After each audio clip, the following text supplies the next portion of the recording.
मल्लेश गडवाल, मल्लेश प्रकाश गडवाल माझं नाव आहे। मी परिस्थिती आहे तुम्ही परिस्थिती असं आहे की मराठा आरक्षणामुळे सगळे बस वाहतूक बंद आहेत। तर आम्ही छोट्या गाड्या लक्झरी लोकांसाठी सेवा करतोय आहे ते गव्हर्नमेंटच्या रेटापेक्षा फिरून जायला लागलं म्हणून 50-100 रुपये वाढवून घेतोय आम्ही। पण सगळ्यांना जो प्रवासी जाणार आहेत त्यांना व्यवस्थित आम्ही सर्व्हिस देतोय, व्यवस्थित पाठवतोय। आणि याच्या व्यतिरिक्त रस्त्यामध्ये असं आहे की मराठा आरक्षणामुळं थोडी अडथळा होते, गर्दी आहे, तरी पण आम्ही आमचं कोशिश करून आम्ही आमच्या गाड्या प्रवाशांना घेऊन चाललोय। पुणे शिवाजीनगर टू संभाजीनगरपर्यंत, पुणे ते नाशिकपर्यंत या रूटला सगळं आम्ही मार्गदर्शन करतोय। नाशिक पण चालू आहे। माझं नाव हुसेन सय्यद, सफर ट्रॅव्हल्स ऑफिस आहे माझं। इथे औरंगाबादच्या नगर रोडच्या सगळ्या गाड्या बंद आहेत एस टीच्या, त्यानिमित्ताने आम्ही एक्स्ट्रा गाड्या सोडतो। लोकांना त्रास होऊ नये इथे, त्यांना म्हणजे घरी जाण्यापुरतं आम्ही काहीतरी त्यांना सोय करतो। इथून जे आहे एस टीचा रेट त्याच रेटमध्ये आम्ही प्रत्येक कस्टमरला आम्ही पाठवतो आहे। फक्त एवढंच आहे की फक्त आमचं म्हणणं आहे की रस्त्याने आम्हाला कुठल्याही प्रकारचा आम्हाला त्रास नको आहे, की आम्ही लोकांच्या कुठला मार्ग जाते, कसे जाते? आम्ही नगर औरंगाबाद चालू आहे, आमच्या गाड्या औरंगाबाद चालू आहेत। पुन्हा नगर येरोडा, चंदनगर बायपास, वाघोली, शिक्रापूर नगर मार्गे आमच्या गाड्या चाललेल्या आहेत। किती परिस्थिती काय रस्त्यावरची परिस्थिती आता काय? नाही, आता तर सध्या काही नाही आहे, प्रॉब्लेम नाही आहे रस्त्याला काही, पण कधी झालाच उद्भवलाच तर थोडे आम्हाला सहकार्य करावं, बस हेच। असं म्हणजे प्रवासी आहेत का?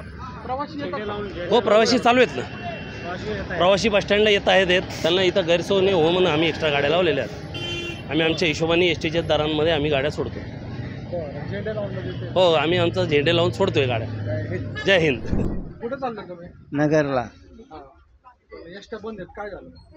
एसट्या आम्ही अपंग असल्यामुळे आमचे खूप हाल झाले। एसट्या बंद आहे, काय आता नाही इलाज, अर्जंट जाणं आम्हाला भाग आहे, त्याच्याकरता आम्ही हे प्रायव्हेट गाडीने चाललो। प्रायव्हेटने का होईना तरी तुमची सोय झालेली आहे, काय झालं? हो, प्रायव्हेटने झाली, पण ते तिकीटाचे जास्त आमचे पैसे अपंग आणि सुपर सिटीजन आहे, त्याच्यामुळं आम्हाला हाकणं का भुरदंड पडला। हां, हे आमचे फ्री गेलो असतो, सुपर सिटीजन आहे आम्ही। आम्ही ट्रॅव्हल व्यावसायिक आहे, गव्हर्नमेंटच्या गाड्या बंद आहेत। आम्ही गव्हर्नमेंटपेक्षा तेवढंच फक्त 50 ते 100 रुपये वाढवलेले आहेत। आणि आता आमच्या गाड्या नगर रूट, औरंगाबाद रूट चालू आहेत, बाकी लातूर, नाशिक सगळे रूट चालू आहेत आमचे। आमच्या गाड्या तर जातातच आणि आम्ही फक्त 50 ते 100 रुपये फक्त वाढून घेतो। काय परिस्थिती काय पुण्यापासून नगर औरंगाबाद तिथपर्यंत? आता रोडवरती तर आम्हाला काय माहिती नाही साहेब, पण आमच्या गाड्या तर चालूच आहेत, सतत चालू आहेत आमच्या गाड्या। काही अडचणी वगैरे काय? नाही, आमच्या गाड्यांना तर काय प्रॉब्लेम होत नाही। फक्त एसट्यांच्या हां, ते आम्हाला नाही माहिती, आम्ही सांगू पण शकत नाही। त्या लोकांना फक्त गव्हर्नमेंटवरती राग असेल, काही लोकांना जे सामाजिक तत्व आहे त्यांना गव्हर्नमेंटवरती राग आहे, बाकी आम्हाला काय माहिती नाही। आमचा तर धंदाच आहे तो। आम्ही एरवी कसं घेतो 350-400 घेतो, आज फक्त 50 ते 100 रुपये वाढून घेतो आम्ही। आत्तापर्यंत कमीत कमी आहे ना 20 ते 30 गाड्या गेलेल्या आहेत, अजून गाड्या लागल्या आहेत बघा, आणि अजून प्रवासी इथं उभे आहेत, तुम्ही बघत असाल तर। नाव सांगा। माझं नाव राहुल अशोक वाघ, मी औरंगाबादचा राहणार आहे।